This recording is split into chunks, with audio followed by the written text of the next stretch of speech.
So hello and welcome back, or welcome to Knitflux and the first episode of 2026. I hope everyone has had a lovely break and lovely celebrations if that's what you've been doing, or if not, just sort of enjoyed some time for yourself and for your family over the last week of December 2025 and the first week of January 2026.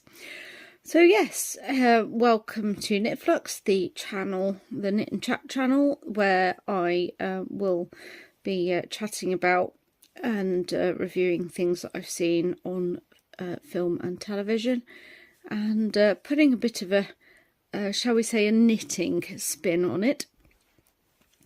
At the moment, I am working on my tulip loop v-neck sweater by Other Loops. I should put a picture of it here. And I'm working this in 20% wool and acrylic blend. I'm easing myself into wool just because I've not really used it before and I'm a little bit sensitive. So I'm kind of hoping if I start with the smaller wool content, I might be able to build some resilience potentially to wearing it, especially around my neck.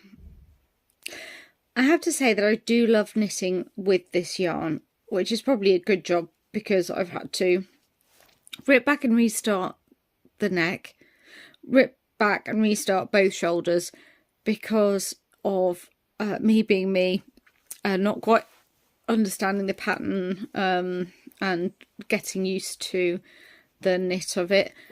Some of it I think was the shoulder placement, I think was to do with the knitting pattern itself, and the translation, because I don't think it's originally in English. However, all the other restarts are due to me, but I don't see that as going wrong. I basically just see that as extra practice. I do love knitting with this yarn. It feels sort of pudgy and squidgy, and just a little bit because of the colour, I think. I'm not sure how good the lighting is in terms of really picking it up, but it is white with sort of little black flecks of, I don't know if it's polyamide or polyester or something like that, I think. And it just, I don't know, it feels really wintry, and it may be because we've got snow and frost outside at the moment as well, as it's quite cold. Knitting this sort of feels very appropriate for this time of year. But I do love the feeling of the yarn. The wool takes away the sort of the plasticiness that you can get with a lot of acrylic yarns. Not that I'm against knitting with acrylic per se, although I would like to sort of move away from it eventually, completely if I can, if my skin will tolerate things made out of pure wool. But I have to say, yeah, it's just very pudgy, very soft, and having done the tension swatch, it does have a nice drape to it once it's been washed and blocked, which is really nice. So there have been plenty of Christmas films and winter films that I've been watching over the last month or so. As we've started the new year and this channel is relatively new, then I've decided that I will focus more on just starting with the films I'm currently watching. I don't know if it's just me, or whether it was me as a child, or maybe it's a British Christmas thing, I think, but oftentimes in December you will see the Indiana Jones films come up on various channels to watch as, sort of Christmas film watching. No, not Christmas film watching, Christmas scheduling, program scheduling. So I decided I would watch all three of the original Indiana Jones. So I'm just currently watching the third one, which is The Last Crusade. So I thought I would do a sort of quick review on how I found these films from a sort of a knitting perspective, shall we say. So, Indiana Jones. I have to say that I feel like the Indiana Jones films have missed a trick somewhat, because Indiana Jones, except for the action parts of the movie, of course, is set in 1930s academia, really, because he's a professor. And I do feel like the character himself, while he's not traipsing about and, you know, raiding tombs and things like that, would have been really good to see him in some knitwear, because, you know, he wears his sort of, I'm assuming his wool tweedy suit thing while he's a professor. It would have been great to see him in a hand knit slipover underneath that, you know, with like a Fair Isle design or something, you know, something properly handmade. And I think it would have suited his style really, really well. So character wise, I would say that he is probably the most knitworthy character in these films. His friend Miles, actually, I think would have been quite knitworthy as well. Again, he has the similar sort of, I don't think Miles is a teacher, but he, you know, has that similar sort of look where you could pop in a nice sort of hand knitted Fair Isle sweater or a pullover, slipover, that sort of thing, and it would have looked really, really good, especially for the era the film set, which I think is around 1930s, 40s. And the second knitworthy character, I think, would be Marion from Raiders of the Lost Ark. Now, I thought she was a really fun character. I think she's the best out of the three women that are included in the original three films. I used to love Temple of Doom as a child. I really did. And I think, you know, If You're a Child is quite a good film, but goodness me, Willie, the central female character, and that just screams so much. It did my tree in after a while. It really did. So I would say, in terms of, yeah, Marion would be really good. And I feel like they missed a trick at the beginning of Raiders of the Lost Ark, because it was set in Nepal and there was barely any knitwear in sight. I mean, yes, you know, they were in a bar and there was a fire lit and all that sort of thing, but given how cold and wintry it was outside, I kind of expected to see a little bit more knitwear there. So we've got some good knitworthy characters, missing out a bit on the actual, you know, scope of the costuming for actual knitwear. So moving on from knitworthy characters to knitworthy locations, there aren't many. Even across all three films, there's a lot of filming in dry, warm climates during the day, you know, when needing knitwear is not so important. However, Raiders of the Lost Ark, obviously we visit Nepal, and it's very cold and very breezy there, so there could have been a lot of knitworthy elements there. Also around the London scenes, the academic scenes, and to some extent when they went to Venice in the Last Crusade as well. Of all three films, The Temple of Doom definitely lost out. Raiders of the Lost Ark did actually do quite well on this, tapping into, but not quite hitting the mark for the, you know, the fisherman core aesthetic. It was so close, it was almost painful. In Raiders of the Lost Ark, they went onto a ship. I think the the character who was the captain was Katenga, I think. I shall double check on that and pop it on the screen. And they were so close to hitting the mark, it was almost painful that it didn't quite manage it.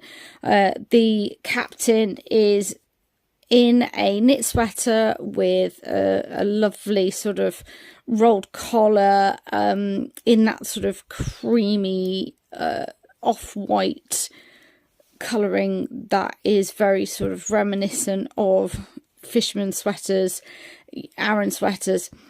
But it was just so boring. It was in plain stockinette, which was quite disappointing. The gauge seemed to be quite loose, as if it was maybe made out of a DK but knit to look like it was Aran. I don't know. But it was there was a little bit of ribbing around the collar, but you know, there was no fisherman's rib there. There was nothing chunky about the sweater. It looked the part sort of at a brief glance, but thinking about it more, it would, the fisherman core there would have just been absolutely beautiful, you know, with some fisherman's rib or some cabling, you know, sort of nice proper thick textured jumper. So it was there, but it kind of missed out really. And I think that was the closest that these films ever got to having making proper use of the knitting aesthetic potential that these films could have had. Moving on from locations, I'm now going on to characters most likely to knit themselves. I would say Indiana Jones, definitely not. Although potentially I could see his dad knitting, I reckon. I'm not sure why. I could just imagine him sitting there with a pair of socks on the go or something like that, in his study, and things like that, while poring over maps or travelling to destinations potentially. Indiana Jones, definitely not. Reckon Marcus might be a knitter.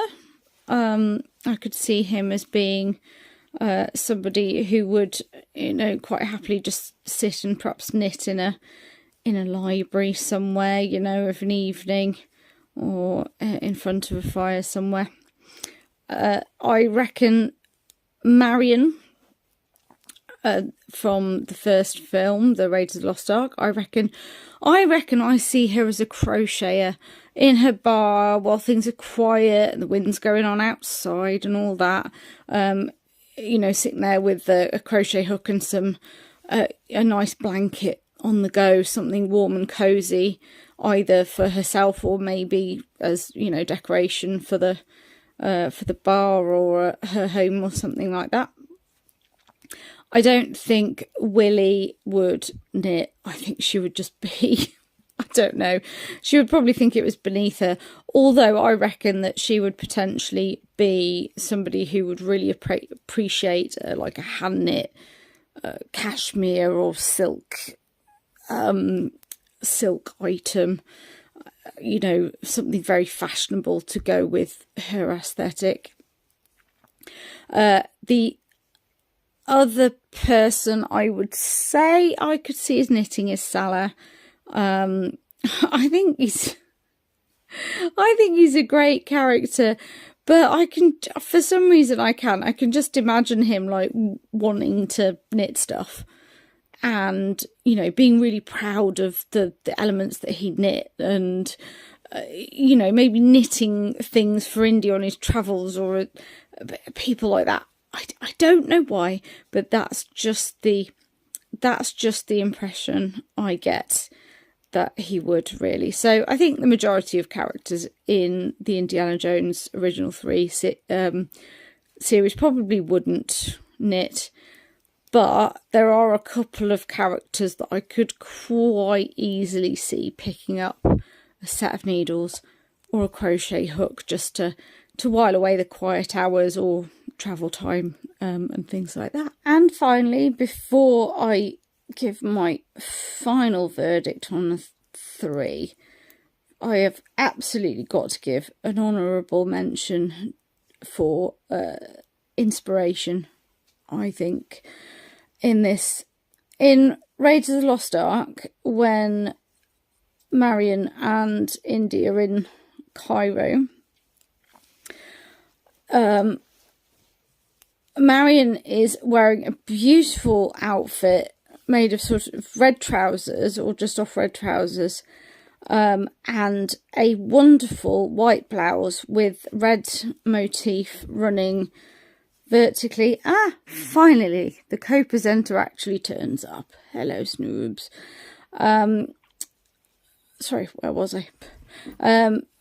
The lovely red motif running vertically along the sort of the front panel, and 2 horizontally along the sleeves, and it looks absolutely beautiful. It really does. I mean, if I was anyway even vaguely gifted in knitwear designer, or had developed any skill for it, that would be an absolutely impeccable design and colour combination to put together, I think, for either potentially a blouse pattern, or if you just took sort of the motif and the colour combo as an inspiration for a jumper or something like that. And it is absolutely beautiful. I do love that colour combination of the sort of white or off-white with a sort of a statement colour there to in the shape of the motif. And I just thought the blouse was really pretty. So I don't know if it's something you could design as a blouse, maybe made with cotton or something like that, or just as I said, maybe a DK weight jumper, or even if you wanted to go really fine with the motif, you could use fingering weight to get all of the elements of the actual motif from the blouse itself. But as knitting inspiration goes for me now, I was watching that film and I thought, oh yes, that would just be a wonderful piece to design and wear, having been inspired by Marion's outfit in Raiders of the Lost Ark. So finally, as a roundup, I am going to rank the 3 original films. So in last place, it has to be Temple of Doom. The location wise, it was in the original setting, which is where we meet Willie while she's performing. Is not really a knitwear setting. Even something like a silk scarf or something like that wouldn't have been worn indoors. So not really any good knitwear settings in that particular one, and far too hot, far too sticky, and I don't believe there were too many academia shots in that at the university prior or after the action sequences. So in middle place, I think, has got to be the Last Crusade. There are some good knit potentials in there, and there's potentially more knitworthy elements of that, certainly than Temple of Doom. But in first place, I think, hands down, it's got to be Raiders of the Lost Ark. I think there are more, knitworthy characters in that one. Certainly more knitwear-worthy scenarios. I think, as far as I could tell, there was the one and only piece of actual knitwear that I've seen in those films. Although a bit wide of the mark, there was definite potential there for that one. And of course, then we have the honourable mention of Marion's outfit in Cairo, while not being knitted. Absolutely gorgeous bit of inspiration for a potential knit pattern, either as that sort of style blouse or as a knitwear piece, a jumper or a sweater pattern. So there we go. That's my rundown of the original Indiana Jones films. And overall, I would say that they're not particularly knitworthy overall as a series of films. However, given the settings of a lot of the places and things like that, I think there's a lot of potential to see them through the lens of knit or crochet inspiration or settings and things like that. So there we go. Let me know if you've watched the trilogy, if you've picked up anything that you think would be good in inspiration, or maybe a piece of knitwear or something that I've missed that I didn't see. And you know, if you perhaps let me know if you agree with my scoring and the summary of the 3 films. But in the meantime, I shall leave you to it. Enjoy your film and TV watching, and I hope you find some things that will inspire your knitting, crochet, crafting work, and let me know if you do find anything that you reckon I would find interesting. Alright, take care, and I'll post a new video out for you soon.